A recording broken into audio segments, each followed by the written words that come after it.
আসসালামু আলাইকুম, welcome back to my YouTube channel couple tube. হাজির হয়ে গেলাম আপনাদেরই পছন্দ করা একটি রেসিপি নিয়ে। আমার আজকের রেসিপি বিফ মোমো, যা ডিমসাম বা ডাম্পলিং নামে পরিচিত। এটি খুবই স্বাস্থ্যকর ও মজার একটি খাবার। চেষ্টা করেছি খুব সহজভাবেই উপস্থাপন করে আপনাদেরকে বোঝানোর। আশা করছি আপনাদের ভালো লাগবে। তো চলুন মূল কাজে চলে আসি। আমি একটি মিক্সিং বোল নিয়েছি, ময়দা নিয়েছি 1 বাটি, সয়াবিন তেল, লবণ ও হালকা কুসুম গরম পানি। এবার আমি দিয়ে দিচ্ছি মিক্সিং বোলে ময়দা বা আটা। আমি এখানে দিয়েছি ময়দা।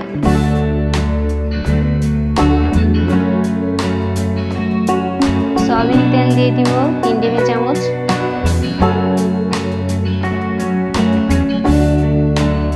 দিয়ে দিব স্বাদ মতো লবণ।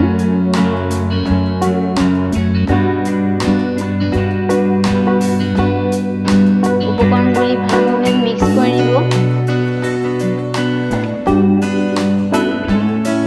তারপর একটু একটু করে গরম পানি দিয়ে মেখে একটি খামির তৈরি করব।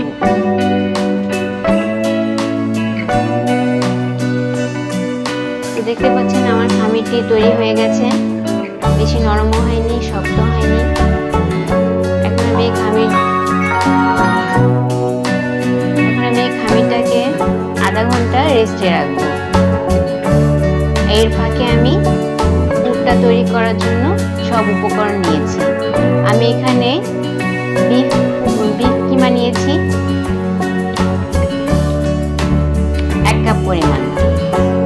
এখানে চাইলে আপনারা চিকেনও ব্যবহার করতে পারেন। আমি কিমাটা অনেক সুন্দর করে নিয়েছি। তো মিক্সিং বোল এখানে নিয়েছি, দিয়ে দিচ্ছি সয়াবিন তেল 2 টেবিল চামচ,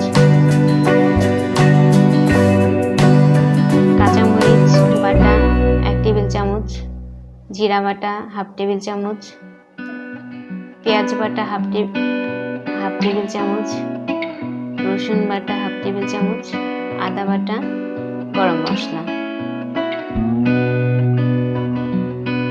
যে যেরকম মশলা খেতে পছন্দ করেন।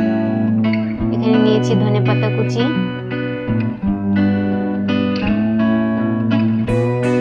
পেঁয়াজ কুচি, মরিচ কুচি,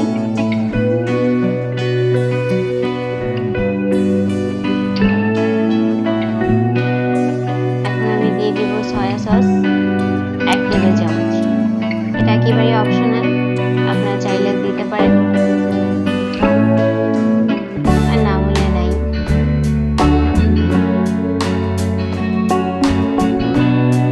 সয়া সস,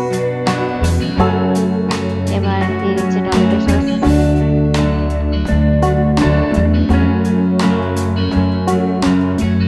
এবার আমি ভালোভাবে মিক্স করে নিব সবগুলো উপকরণ। তারপরে লবণ দিয়ে দিব। লবণটা আমি এখানে একটু পরেই দিয়েছি।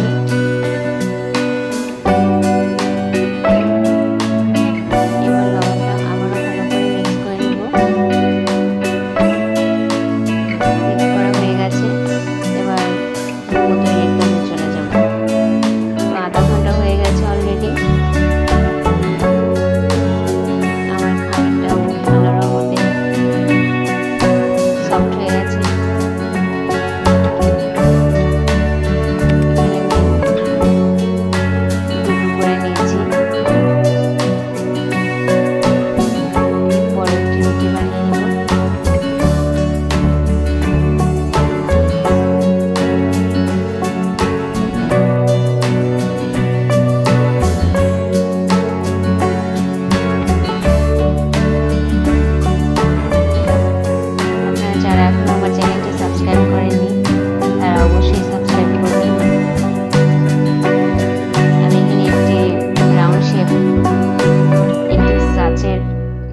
নিয়েছি। আপনারা মগও ব্যবহার করতে পারেন, গ্লাসও ব্যবহার করতে পারেন, কাপও ব্যবহার করতে পারেন। না হলে লুচি যেভাবে ছোট ছোট করে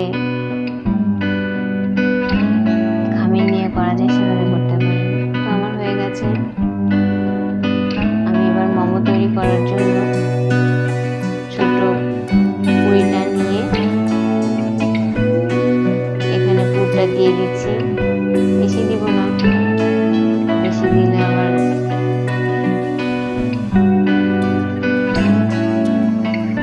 বের হয়ে আসার সম্ভাবনা থাকে। তো ভালোভাবে ভিতরে চারপাশে দিয়ে দিলাম। পানি ব্যবহার করতে পারেন, যে যেরকম করে ডিজাইনের যেমন পুলি পিঠা বানায় সেভাবে বানাতে পারেন। আমি এখানে আমার পছন্দ মতো বানিয়েছি, কুচির মতো করে মুড়িয়ে দিলাম।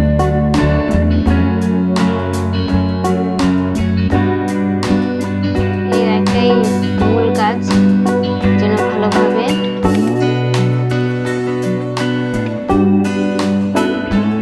চারপাশ মুড়ে নিতে হবে।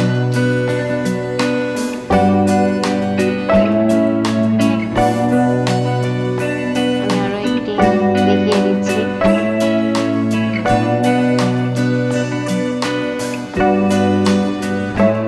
আপনারা এভাবে করতে পারেন।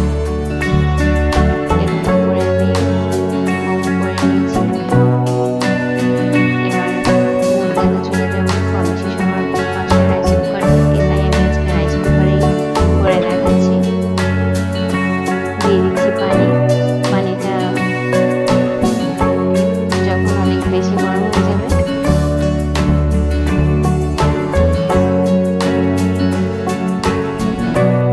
এরকম জ্বালিয়ে নিতে হবে। আর সাথে যে ভাষায় বলেন ছিদ্রযুক্ত, এটাতে আমি তেল মেখে নিচ্ছি। এখানে আমি মোমোগুলো রেখে রাইস কুকারে বসিয়ে দিলাম। এটাকে আমি আধা ঘন্টা সেদ্ধ করে নিব। আর ওখানে একটি ছিদ্র আছে, বন্ধ করে দিব যাতে গ্যাসগুলো বেরিয়ে না যায়। আধা ঘন্টা পর আমি ফিরে আসলাম।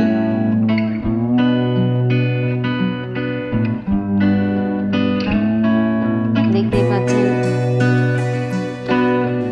কালারটা কত সুন্দর হয়েছে আর অনেকটাই ফুলে গেছে।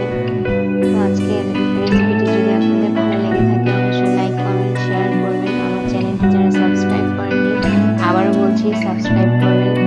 তো আজ এ পর্যন্ত।